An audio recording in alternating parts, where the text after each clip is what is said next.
దేవుని బిడ్డలను ప్రేరేపించిన సాతాను. అన్య దేవతలను ఆరాధిస్తున్న కనాను వాసులతో కలిసి జీవిస్తున్నప్పుడు ఇశ్రాయేలీయులు తమ జీవితములో దేవునిని మరిచిపోకుండా ఉండాలని, తన ఆజ్ఞలను అనుసరించి జీవించాలని, అందుకోసం తన వాక్యాల్ని హృదయములో పదిలపరుచుకొని వాటిని తమ సంతానానికి బోధించాలని దేవుడు చెప్పాడు. ఇంట్లో ఉన్నప్పుడు, ప్రయాణం చేస్తున్నప్పుడు, పడుకున్నప్పుడు, నిలుచున్నప్పుడు వాటిని గూర్చి మాట్లాడాలని అత్యున్నతుడైన దేవుడు వారికి ఆజ్ఞాపించాడు. ద్వితీయోపదేశకాండము 6వ అధ్యాయము 7వ వాక్యము. ఈ జీవిత యాత్రలో మనల్ని పాపములో పడవేయాలని చూసే సాతాను ప్రయత్నాలు విఫలం చేసి దేవుని సన్నిధిలో ఎదగాలంటే దేవుని వాక్యం అభ్యసించడం ఎంతో అవసరమని సాతాను నుండి యేసు ఎదుర్కొన్న శోధనలు మనకు నేర్పిస్తున్నాయి. దేవుని మాటల్ని వక్రీకరించి మాట్లాడి సాతాను యేసును శోధించాడు. ప్రభువును యెరూషలేము దేవాలయం శిఖరాన నిలబెట్టి, నిన్ను గూర్చి దేవుడు తన దూతలకు ఆజ్ఞాపిస్తున్నాడు, అప్పుడు నీ పాదాలకు రాయి తగులకుండా వారు నిన్ను తమ చేతుల మీద ఎత్తి పట్టుకుంటారు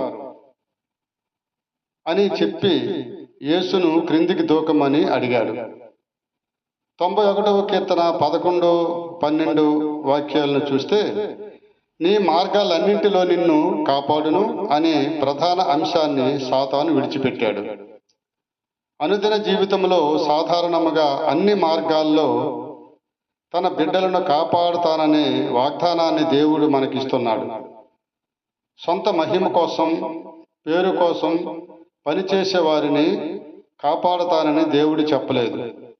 మీ దేవుడైన యెహోవాను శోధింపకూడదు అని ద్వితీయోపదేశకాండము 6వ అధ్యాయము 16వ వాక్యములో వివరించబడింది. దీని ప్రకారం ప్రభువు సాతాను తంత్రాన్ని ఛేదించాడు. సాతాను యొక్క 2 శోధనలని కూడా ప్రభువు దేవుని వాక్యముతోనే ఓడించాడన్న అంశం గమనార్హం. దేవుని కుమారుడిని నిర్మూలన చేయాలని దేవుని వాక్యాన్ని ఉపయోగించిన సాతాను ఈరోజు కూడా అదే తంత్రాలని ఉపయోగించి దేవుని బిడ్డలని పడవేస్తున్నాడు. దేవుని వాక్యాన్ని అసంపూర్ణముగా పలుకుతూ వ్రాయబడి ఉన్నది అని మత్తయి సువార్త 4వ అధ్యాయం 6వ వాక్యములో అంటూ, సాతాను ప్రేరణతో కొందరు తమ స్వలాభం కోసము సొంత వ్యాఖ్యానాలను చేస్తుంటారు. దేవుని సేవ యథార్థంగా చేస్తున్నవారు పడిపోకుండా ఉండాలంటే వారు తప్పక దేవుని మాటల్ని చదవటం, ధ్యానించడం అనుదిన చర్యగా చేసుకోవాలి. అప్పుడే మనము సాతాను తంత్రాలని గ్రహించగలుగుతాము. శోధనలను జయించి యేసు పరిచర్యలో ముందుకు సాగడానికి సాధ్యమవుతుంది. దేవునికి స్తోత్రం. హల్లెలూయా.